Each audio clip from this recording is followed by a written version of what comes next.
Okay guys, welcome back na naman sa aking YouTube channel. No? So bukas update kay Nightcross, kasabay na rin yung bootcamp. Starting yan ng 7 AM ng umaga hanggang 11 AM ng umaga pa rin.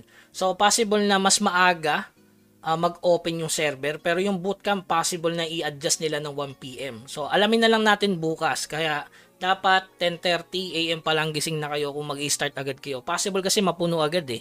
Kahit sabihin natin merong upcoming sa R2. Okay? So ito na, main updates tayo. 24 new events will be introduced. Pangalawa, new class orb.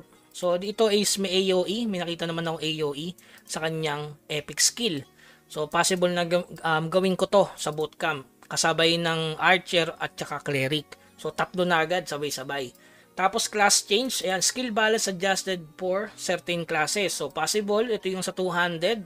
Or pwedeng isabay na rin dito yung buff sa twin sword, yung magkakaroon ng AOE. Diba? Tapos ito, bootcamp season 2 will commence. Recap tayo sa ano nito, ang details. So 300% dyan guys na XP boost.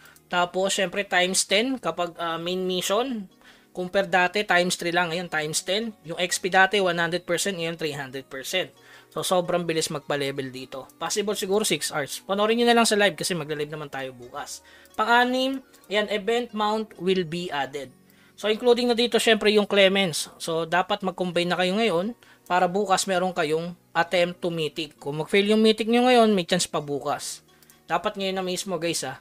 Tapos party dungeon season 8 will commence. Ayan. Reset yung party dungeon, kaya mag-party dungeon na kayo ngayon. Kasi bukas, reset na ulit siya. Iba na yung kalaban, hindi si Krabus. Pangwalo, epic dungeon, Tenery Street. Ito, dagdag na ulit mga boss, binalik.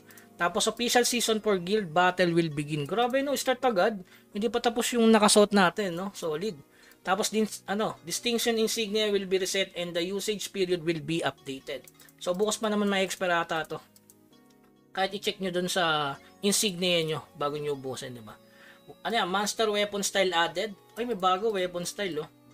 Pang monster mga bossing. Alchemy auto transfigure system will be improved. Ayan, maganda. Tapos NFT character and seal requirement change. Baka ito yung sa ano, no? Pag-unseal. Baka tataasan nila. Sa tingin ko, dahil may bootcamp eh. So, ayan. So, simulan na natin agad. Siyempre, unang-una dyan, siyempre, itong bootcamp muna. So, sa bootcamp, guys, siyempre, ito yung mga events nila. 7-day check-in, napaka-solid. Day 1 pa lang. May bootcamp supply chest. Baka ito yung may mga equipment. Hindi ko sure, guys, no? So, alamin na lang natin bukas kasi walang details regarding dito. Kasi para siyang, by level eh. Pag binubuksan mo, nagkakaroon siya ng item. Okay, kaya nakalagay siya sa day 1. Tapos ito, complete daily quest 30 times. Ayan, may mga summon. Dagdag ko lang guys, bago kayo sumali dun sa bago kayo magbukas ng mga summon, ipunin nyo muna. Abangan nyo yung mga susunod na event na halimbawa, mag-open ka ng ganito. Diba, combine ka ng rare mount. Salihan nyo yun. Kaysa ubusin nyo to guys, mas maganda ipunin nyo muna. Yun yung tips number 1. Kasi nung una kami, summon na kami ng summon hanggang makakuha kami ng legend. Pwede naman yun kung hindi kayo magpapatuloy. Halimbawa, ang pangit na nakuha, gawa ulit ng bago. Pwede naman yun. Pero kung seryoso ka, kunin mo muna yung first epic mount po at saka weapon style. Kasi ibibigay naman dito yun mga bossing. Ayan, clear main quest hanggang chapter 25. Ayan, may gold chest, brilliant artifacts. Ayan, rare skill book agad. So main quest is the key para mas mabilis magpa-level. Tapos dito naman reach level 60. Ayan, Morite. Hindi na more yun. Para hindi masyadong bumaba ang Morion sa tingin ko lang. So, at least libre pa rin ang second advance at saka third advance. Binigay na yung materials. Ito naman yun guys. So, 5, 40. Ayan, 45. Pag 55 ka na, ayan, kompleto. Memorite na 150. Walang kulang, walang labis. Saktuhan lang mga boss. Kaya libre ang third class advance. Ngayon, kapag nagpatuloy ka mga bossing, ayan, Twilight Splendid. Tapos sa 61, 62, 63 hanggang 65, makakuha ka ng epic piece. Ito mahalaga to para makapag-permanent ka ng tier 2. Nasa ilalim yun guys. Babasahin natin mamaya. Yan, Forgotten One Remnant Selection Chest. Ayan, isa. Tapos dito, ayan, may epic Arcane Scroll Chest. 5 lang. Siyempre, sa mga susunod na araw, baka magbigay pa yan para makumpleto mo. Tapos dito, growth rate, napakadali, 150k lang. So, makakuha ulit ng maraming summon. So, sobrang solid, diba? Tapos meron pa yan sa market, mga bossing, yung bibilin. Abangan na lang natin bukas. Tapos collection, yan, 100 times, makakuha ka ng rune. Itong rune na to is magbibigay sa inyo ng dagdag lakas sa collection. Okay? So ito, ewan ko, sasalihan to bukas. Itong glider kasi 5 epic glider challenge chest eh. So since ano naman to matagal ma-expire, siguro masasalihan yan ng iba. Tapos attempt to enhance gear, yan, mahalaga din para sa ma-plus mo agad yung Longinus. Tapos Battlefront, huwag nyo muna tapusin to guys, magpa-level muna kayo.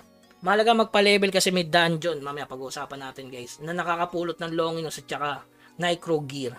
Tapos ang ganda nilang Necro Gear nila guys, so instant plus 8 tapos napakadali lang compare sa original server. So dito, possible na makatatlo ka agad na plus 8 na hindi masyadong masakit kasi nga na-farm yung Necro Gear. Mamaya pag-usapan natin mga boss. Tapos ito pinakamagandang dinagdag nila, NPC buff event. So kapag 65 ka plus 30 guys, oh. Grabe, kahit level 55 lang, oh, plus 14 PBE ACC. So hindi ka na pahihirapan talaga guys. Okay, PBE depth tsaka PBE bonus for 24 hours. Kakausapin mo lang yung NPC sa Abilius guys. So tuturo naman yan sa mga bago. Doon lang yan sa Abilius, hanapin natin sa Fountain. Okay? Tapos dito may mga level ranking and reward. Yung katulad lang dati. So ibibigay itong mga mount na to. Okay? So wala namang stats yan, forma lang guys. Tapos ito yung sinabi ko nga, kapag level 65 ka, plus 2 Longinus Gear, tapos Epic Piece. Ayan. Meron kang Epic Middle Gear Selection Chest. Ang ganda oh. Sabi ko nga sa inyo, tier 2 apat agad. Paglabas mo ng bootcamp. Sobrang solid. Okay, Longinus event. Ayan, mas mapinadali siya compare nung season 1. Kasi doon plus 9, plus 8. Ito plus 7, plus 6, plus 5 lang. Tapos makukuha mo na yung XP boost. Kaya mas madali itong tapusin. Pangatlo, itong die event. Alam niyo naman itong die event na to. Sa mga bago, medyo mahirap itong tapusin. Ewan ko lang kung meron to sa, sa atin. Old server naman eh. So, ibig sabihin, may die event din doon sa bootcamp. So, die event, katulad lang dati, magsusummon ka, magko-combine, makakuha ng legend, makakuha ka ng ang reward. Tapos ito yung drop event na, ayan, mga full leaf, drop event, sobrang solid. Ito yung medyo matagal, pero maganda yung makukuha, guys. Kaya wag mo na kayo mag-kill, masarta. Kasi possible na mas mataas yung drop rate dito. Pero kill debat naman kasi 24/7 eh. So, pwede kang mag-farm sa kill debat para matapos mo to. Ayan, once per character. Kasi ito ay 3 weeks lang. From pag-start bukas, 3 weeks siya. Kailangan matapos at makuha mo lahat ng reward dito. Solid yan. Lalo na yung glider, 2 libre. Ito, cotton yarn, twice per character. Solid. Orb selection chest, 10. Kailangan makuha mo to. Weekly siya guys. Oh. Weekly. Tapos frozen din na. So yun, napaka-solid. Epic element. Yan, extraction. No? Once per character. So, progress to para sa atin mga bossing. Okay? So, drop event, tapos another drop event. So, ito, dito mo makukuha yung sinasabi ko ang Longinus Gear Selection Chest. Sa lahat ng server to, guys, ha. So, ito yung sa Orig server, hindi nagiging permanent. 'Di ba? Katulad lang din dati sa Season 1. So, pwede natin ipang codex na lang. Tapos ito, Necro Gear Selection Chest, sobrang solid. Ayan, drop item lang siya dito. So, ang ganda ng mga drop item. Tapos, dito, meron pang Forgotten, no? Adventure Gear Chest Bound, Master Weapon Style Bound, Spell Infusion, napaka-solid. So, ito yung pinakamaganda. Tapos, napakatagal pa niya, 3 weeks din, mga bossing. So, drop event para sa same bootcamp, tsaka sa normal server. So, all server kasi siya. So, bootcamp and regular server. Tapos, syempre, all mission completion event. So, ito na yung para sa, pwede sa bootcamp, pwede din sa regular server. So, bali dalawa yung event sa sa bootcamp. Ito all server, basta all server, bootcamp and regular. So attempt to combine, ayan.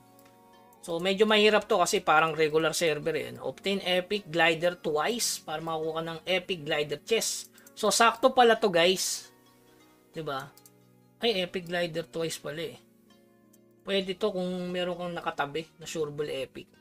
Para another epic ulit. Lupet.